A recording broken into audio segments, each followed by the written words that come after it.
천년간의 회계 역사를 차근차근 배우는 역간회계, 역사에서 건진회계 시작하겠습니다. 남영호입니다. 제5편 미국의 숫자 경영 제1화 거울방의 복수국 5-1화 거울방의 복수국 시작하겠습니다. 19세기 유럽은 무엇을 하고 있었나? 영국 산업혁명을 끝내고서 식민지를 관리하면서 여유롭게 지냈습니다. 프랑스 예술 분야의 최고를 자부하면서 화려한 시대를 지내고 있었습니다. 독일 19세기 후반에 통일해서 산업화의 후발주자, 중공업을 육성하고 군비를 증강했습니다. 그러다 보니까 1800년대 말 1890년, 1900년 정도 되면은 독일이 산업화 1위가 되고요. 그 다음이 영국, 프랑스 이렇게 내려가게 됐습니다. 특히 독일은 전기화학 분야가 굉장히 강했습니다.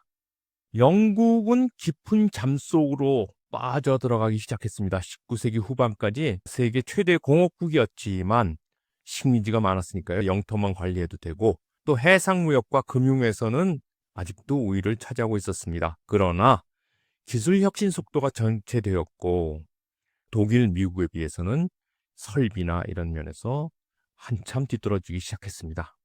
그러면 프랑스는 왜 뒤처졌나? 프랑스의 구체제, 이걸 뭐라 그러냐? 앙시앙 레짐이라고 합니다. 즉 절대 왕정 그리고 봉건적 신분제, 이런 앙시앙 레즘이 깨지질 않았어요. 그래서 여기 뭐라고 했냐면 프랑스 혁명을 통해 앙시앙 레즘을 무너뜨리는 데 성공을 했지만 그 유산과 구조로부터는 현실적으로 완전히 벗어나지 못했고 19세기 내내 긴 실험이 필요했다. 무슨 얘기냐? 제가 표로 한번 만들어 봤는데요. 1804년부터 14년까지는 나폴레옹이라는 사람이 황제직을 했죠. 1인 권력으로 구체제로 돌아갔죠. 그리고 바로 부르봉 왕조가 복귀돼서 황제가 또 있었습니다. 한참 있다가 한 20년 있다가 다시 나폴레옹 3세가 다시 황제가 등장했습니다. 이러다 보니까 대량 생산이라는 거는 있을 수가 없어요. 그 대신 프랑스의 강점이 있죠. 장인 기술 그리고 정밀 제조에 강점이 있었습니다. 어떤 사람이냐? 예술, 패션, 정밀기계. 그래서 나온 게 뭐냐면 이거 리옹의 실크라든지 리모즈의 도자기, 파리의 고급 패션들이 이제 유럽을 지배했습니다. 즉 세기 말에 파리는 세계 문화의 중심지였습니다. 벨 에포크, 이게 이제 그 당시의 불란서의 풍조를 얘기하는 건데요. 벨 에포크의 19세기 말 20세기 초의 유럽 문화의 황금기였습니다. 이게 미국의 길디드 에이지랑 유사합니다. 그래서 예술인들이 파리로 몰려듭니다. 후기 인상파 작가들이 파리에서 작품 활동을 했고요. 이때 나왔던 양식을 아르누보라는 양식이라고 합니다. 새로운 예술, 뉴 아트란 뜻인데요. 그래서 이 벨 에포크, 아름다운 시대의 미술, 건축, 공예 양식입니다. 여러분 한번 감상해 보시겠습니까? 대표 작가가 누구냐? 바로 여기 나오는 알퐁 무하란 분인데요. 이 작품은 토파즈, 루비, 에메랄드 해갖고 보석을 여자로서 이렇게 표현한 겁니다. 우리가 잘 아는 로트렉이라는 사람, 물랑 루즈라는 작품입니다. 그리고 또 잘 아는 구스타프 클림트의 키스. 이게 이 시대의 아트 누보라는 겁니다. 이 화풍의 또 대표적인 게 뭐냐면 프랑스 지하철 입구에 있는 겁니다. 그리고 마지막으로 우리가 잘 아는 가우디의 사그라다 파밀리아라는 작품도 이런 화풍입니다. 가우디의 이런 유리창도 참 특이하죠. 이렇게 특이한 아주 장식이 많은 이런 게 아트 누보라고 했습니다. 이제 독일로 돌아가 봅시다. 우리의 본론입니다. 독일 어떻게 1등 국가로 자랐는가? 독일은요, 전쟁을 하면서 성장한 나라입니다. 첫 번째, 나폴레옹 전쟁이 있었고요. 그리고 이제 보불 전쟁, 독일의 전신이죠. 프로이센과 프랑스가 전쟁한 겁니다. 마지막으로 1차 세계대전. 첫 번째는 나폴레옹 전쟁에서는 프로이센이 대패했죠. 복수국의 1막입니다. 보불 전쟁에서는 어떻게 돼요? 감히 독일한테 덤볐다가, 아직 독일이 아니죠. 프로이센한테 덤볐다가 프로이센이 대승을 했죠. 복수국 2막입니다. 마지막으로 군비 증강을 하다가 유럽 전체를 먹으려고 그랬죠. 그러다가 1차 세계대전에 대패를 했죠. 복수국 3막입니다.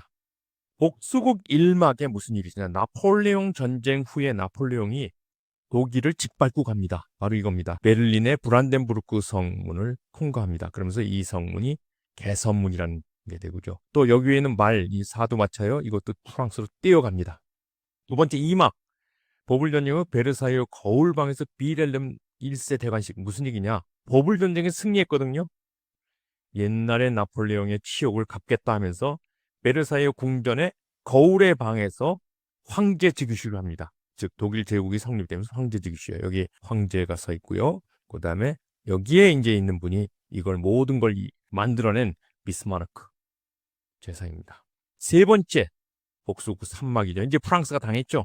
그러니까 1차 세계대전 후 거울의 방에서 독일이 한국 조항을 만들어냅니다. 그게 뭐냐? 바로 베르사유 조약을 어디서 맺느냐? 거울의 방에서 맺습니다. 이게 거울의 방입니다. 여기 보시면 거울입니다. 큰 거울. 그래서 이게 보면은 찌그러져 보이죠? 이 반대쪽에 있는 유리창을 보여주는 겁니다. 이렇게 독일의 흥망은 전쟁 세계로 설명할 수 있습니다. 보불전쟁.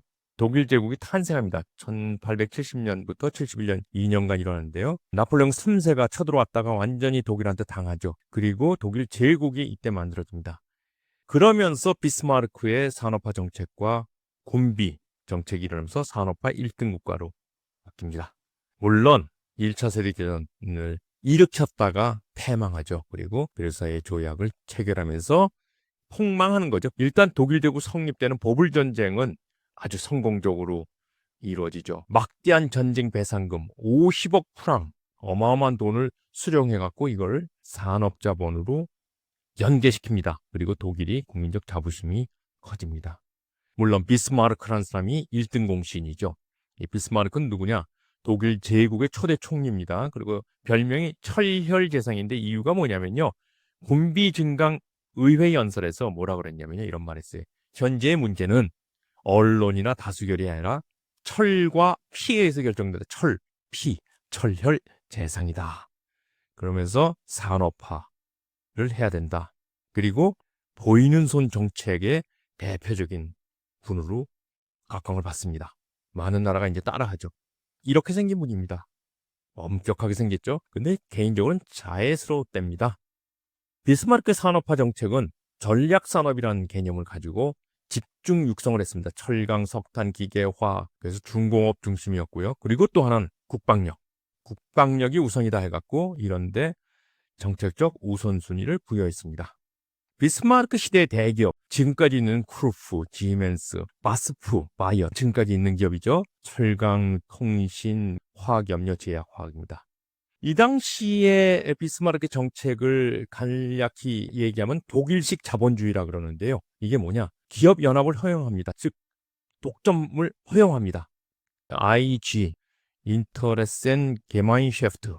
그래서 이 이익 집단에는 공동분배, 특허권, 공동사용, 사용 출자 등이 허용이 됐습니다.